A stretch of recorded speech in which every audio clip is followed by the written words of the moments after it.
চিন্ময় কৃষ্ণ দাস, লীলারাজ গৌর দাস এবং স্বতন্ত্র গৌর দাস। তার মধ্যে লীলারাজ গৌর দাসকে আমরা অনেক আগেই ইসকন থেকে বহিষ্কার করেছিলাম, সেই অনেক আগে, এরও আগে, চিন্ময় কৃষ্ণ দাসের ঘটনার আগে। আর স্বতন্ত্র গৌর দাসকে আমরা কিছুদিন আগে, সে কিছু অনৈতিক কাজ করেছিল, এই জন্য তাকে আমরা বহিষ্কার করেছি।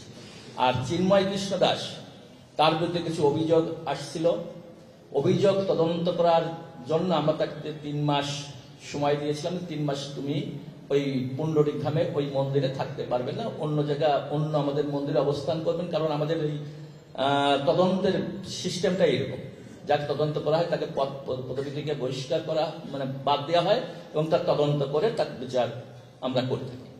কিন্তু সে, আমরা এই কথা বলাতে সে ওখান থেকে যায়নি এবং তারপরে আমাদের বিরুদ্ধে আরো কেস করেছে, যাই তো নেই আর কেস করেছে, এবং আমরা সেই তদন্ত এগোতে পারিনি, মানে ওখান থেকে যাইনি, তদন্ত এগোতে পারিনি, এবং তখন তাকে আবারও আমরা একেবারে সরাসরি বহিষ্কারের নির্দেশ দেওয়া হয়েছে। এই হল 3 জনের কথা। নৈতিক স্খলন, এরা লীলারাজেরটা প্রমাণিত হয়েছে এবং সেও যায়নি, এবং আমাদের চিন্ময়েরটা অভিযোগ আসছিল, আমরা তদন্তে ছিল। সিস্টেমটা হচ্ছে তদন্ত করার সময় তাকে 3 মাসের জন্য মন্দির ছেড়ে অন্য জায়গায় থাকতে হবে। কি করেছিলেন তিনি? নৈতিক স্খলন, যেটা আমরা বলে থাকি, নৈতিকতা আমাদের যেমন আমরা চিন্ময়েরটাতে এখন তদন্ত করছি, এখনো তদন্ত তার হয়নি, কিন্তু চিন্ময়েরটা আমাদের এখানে চাইল্ড প্রোটেকশন টিম আছেন, টিমের চেয়ারম্যান আছেন, উনি এটা আরো স্পষ্ট করে বলবেন। হ্যাঁ, আমাদের চাইল্ড প্রোটেকশন টিমের চেয়ারম্যান আছেন, উনি বলবেন। উত্তরটা আমি দিচ্ছি। আমি Rishikesh Gourav Das, child protection team, ISKCON Bangladesh. তো কিছু বাচ্চারা আমাদের কাছে অভিযোগ করেছে যে তাদের সাথে চিন্ময় কৃষ্ণ খারাপ ব্যবহার করছেন। অর্থাৎ বাচ্চাদের সাথে আমরা খুবই স্ট্যান্ডার্ড বিহেভিয়ার, সবসময় ইন্টারন্যাশনাল লেভেলের স্ট্যান্ডার্ড আমরা বিলং করি বা তাদেরকে প্রোভাইড করি আমাদের সোসাইটিতে।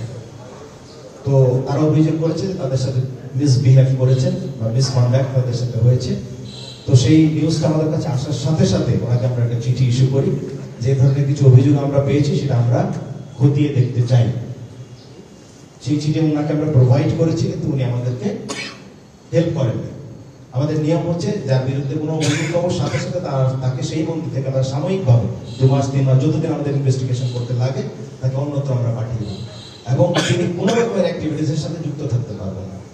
তো সেটা দেওয়ার পরে তিনি আমাদেরকে কোঅপারেশন করেননি, না করার কারণে আমরা তাকে পার্মানেন্টলি বহিষ্কার করেছি। এবং সাথে আরো কিছু বিষয় ছিল, আমাদের যে ইনস্ট্রাকশন ছিল যে আপনাকে সংগঠনের যে বিষয়গুলো আছে সেগুলি মেনটেন করতে হবে, আচরণগত কিছু দিক আছে সেগুলি তিনি করেন। তো যেহেতু আপনারা জানেন যে এটা খুবই স্ট্যান্ডার্ড একটা সংগঠন, আমাদের 4টে বেসিক প্রিন্সিপাল আছে, একটা যদি কেউ ভঙ্গ করে তবুও তিনি এই সংগঠনের সদস্য হিসেবে বিবেচিত হবেন না। তো যেহেতু তিনি সেই কোঅপারেশনটা করেনি, চেইন অফ কমান্ডকে ভঙ্গ করেছেন, তো সেই জন্য ওনাকে আমরা পরবর্তীতে স্থায়ীভাবে বহিষ্কার করি।